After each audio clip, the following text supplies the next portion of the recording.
So I started wearing toe spacers after I got chronic plantar fasciitis. I'd been to podiatrists and physical therapists, and they could not resolve the plantar fasciitis. And it got to the point where I couldn't really walk anymore.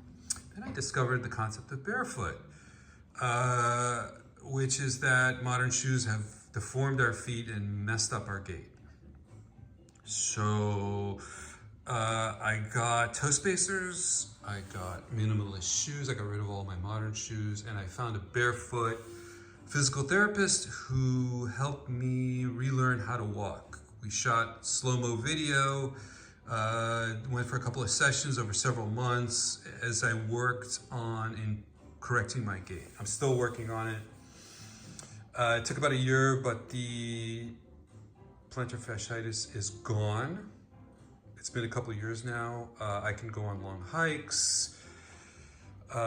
So, I don't know if you can tell, but I've heavily modified these. They're a nice wide toe spread here, which is what I'm most interested in, getting this aligned, right? They will not correct what I call a claw toe. They won't correct that. So, okay, so I wanted to show this.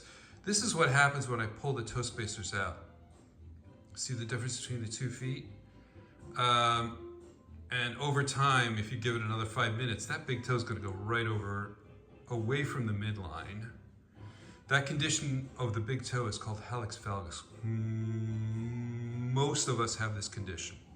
And the root cause, I believe, of plantar fasciitis is because of hallux valgus. So what you're seeing here is a foot that has been formed by the inside of a shoe, a modern shoe. See? Imagine that is a shoe around my foot. Over decades, it has assumed this shape. What the toe spacers do is spread out the toes. They won't correct this claw shape. The only way to correct that is through surgery. And that's, yeah. So my theory behind plantar fasciitis is you need to realign this big toe, and I do this a couple times a day. I'll take these off when they become uncomfortable.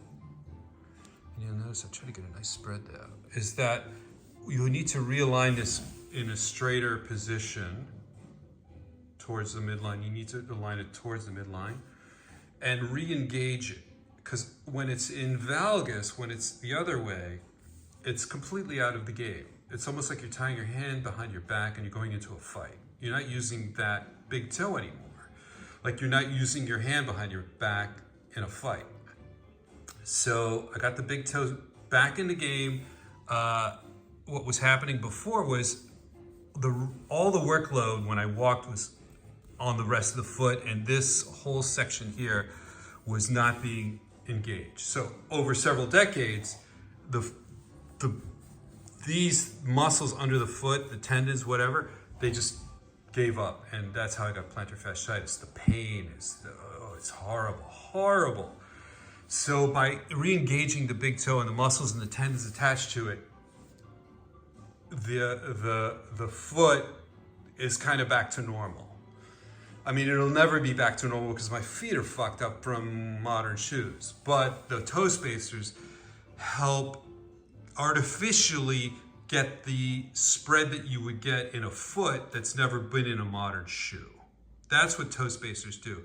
If you believe that your feet will spread out on their own, I'm telling you, that's not reality. You can think that that's happening, but that is not happening in any way, shape, or form. That's not how tendons and muscles work in any way, shape, or form. This is what they do. They go right back to what they were. And I think if maybe you're younger, that's potentially a possibility, but I've never seen it. I've never seen proof of it. Anyway, I wear toe spacers all day long. And it's important that you modify the toe spacers so that they're comfortable for you. Because you want to wear them when you're active. I wear them when I'm walking. I wear them when I'm doing yoga. I just wear them all the time. I surf. Yeah, I feel the difference when I'm not wearing them, when I'm moving.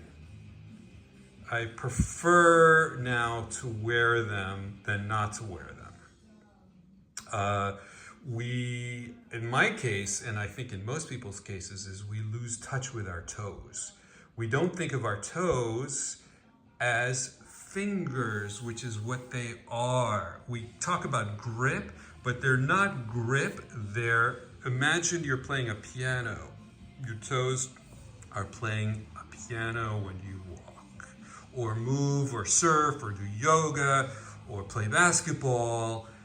They are part of your foot. And I suspect the majority of us rely on the balls of our feet for balance. And I'm retraining myself to use my toes as opposed to the balls of my feet. I'm using everything now as opposed to just part of my foot. So I wake up in the morning, I put them in my pocket. When I'm ready, I put them on. I'll keep them on, and then if I become uncomfortable after a few hours, I'll pop them off. I'll put them in my pocket. And then when I'm ready again, I'll put them on. It's sort of weird. People will see me. Oh, I don't wear socks. I have cork. These shoes come with cork. So my feet don't stink. I think, at least I've never been told that they stink. What else? You can wear socks. I don't believe in toe socks. I think they're a big waste of time. If I'm gonna have to wear socks, I'll put these on first and then I'll put the socks over them. I never wear socks otherwise because socks are binders, just like modern shoes. They bring the toes together, which I don't want. What else? Yeah, big proponent of barefoot. Make sure you know what the hell you're doing. Otherwise, you're just gonna speed up the damage. Huge proponent of toe spacers, but you have to understand what you're doing. Check out my sub on Reddit, Primal Body Movement. We explore how to return the body to unwind all the damage that modern society is doing to our bodies, like sitting in chairs, wearing modern shoes, all that sort of stuff. We go deep into that. Anyway, thanks for listening. All the best.